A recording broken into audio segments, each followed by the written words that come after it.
Okay, so today we're looking at a Maytag side-by-side refrigerator, and the complaint is it's not dispensing water. You can see it just dribbling out there and it starts to fade off. Another symptom of this, you see the ice cubes very hollow and breaking apart real small, and probably a low ice production also. So what we're going to do first is, most of the time what you're looking at in this particular issue is you're looking at the supply valve, which will be in the basement, and we'll head down there now. Okay, so we located the saddle valve, which is here. We're going to go ahead and close it, which I already did, and we're going to remove the retaining nut, which is holding the line on. Now, when you take this off, you're going to probably get a little bit of water, so it's wise to have a towel, something handy to dry it up, especially if you're in a customer's home. Now, we're going to keep this very close, and it's not leaking. Most of the times they do not leak when you replace them. Now, what we're going to do next is put a new saddle valve right next to the old one.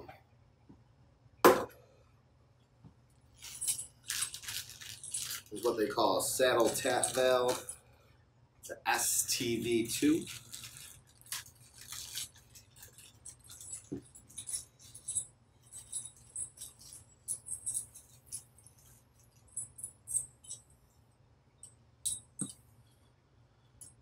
I like to line these up.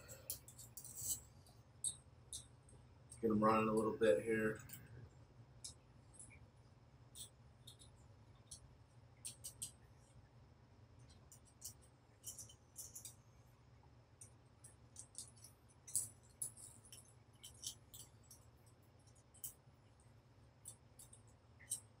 And it's best to put the orientation on very similar to the other one, mainly because then your hose, especially if you're dealing with copper, it's going to be a lot easier to maneuver.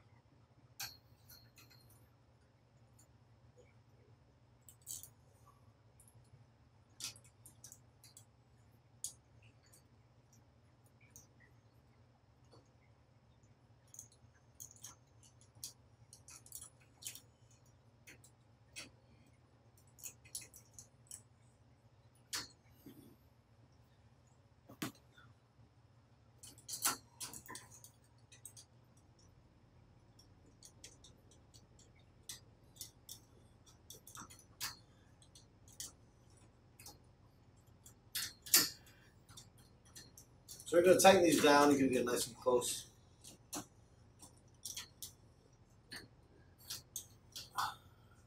Where you want to put it. Now, it's important with these saddle valves, there's a pin inside of it, which is actually what's going to pierce the line. Now, the key is on this is if you tighten these down too tight, the pin will bend. And then it's not going to pierce the line. If it doesn't pierce the line, it's going to cause an indentation in it and compromise the actual integrity of it. So it's not. What I like to do is just tighten it down so it doesn't move around the pipe. Now, when you pierce it, though, you are going to get a little bit of water, but your success rate is going to be a lot higher of it piercing this line, as long as your lines here are lined up. Okay, next we're going to snip off this water line here. We're just not going to use the old parts. If you got the new ones, you want to use them. So what we have is a little insert here, which is going to go inside the plastic tube here. First thing you're going to want to put on is the retainer. Then your plastic ferrule here. And then your insert.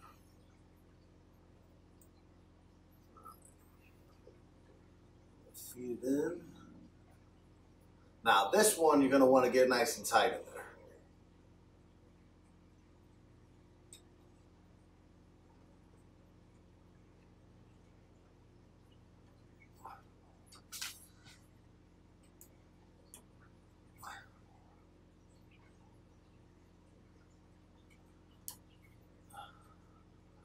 And once you tighten that down a little bit with your hands, just grab a small crescent wrench.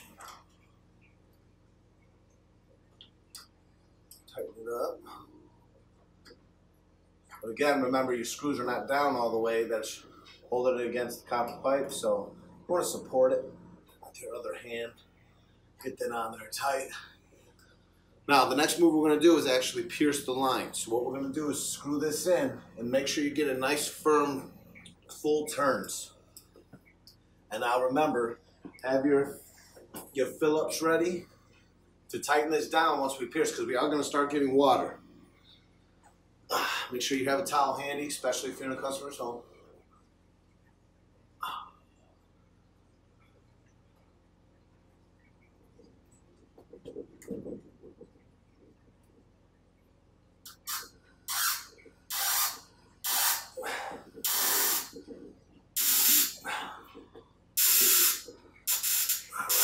Water I'm talking about. So once we get that in there, get this tightened down.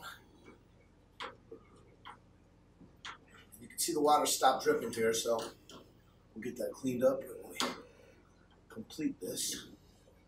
Alright, that looks good. So make sure you're going all the way in until it stops spinning to the right, but don't overdo it. Alright, then we'll loosen. Open it back up. Counterclockwise. All right. Now we're going to go confirm that this fixed the issue. Okay, we're back at the unit. Go ahead and test it.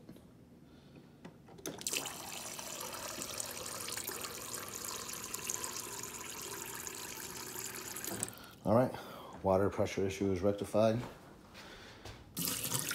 And at the same time, that also fixed the small hollow ice cubes because of the timed fill on the ice maker.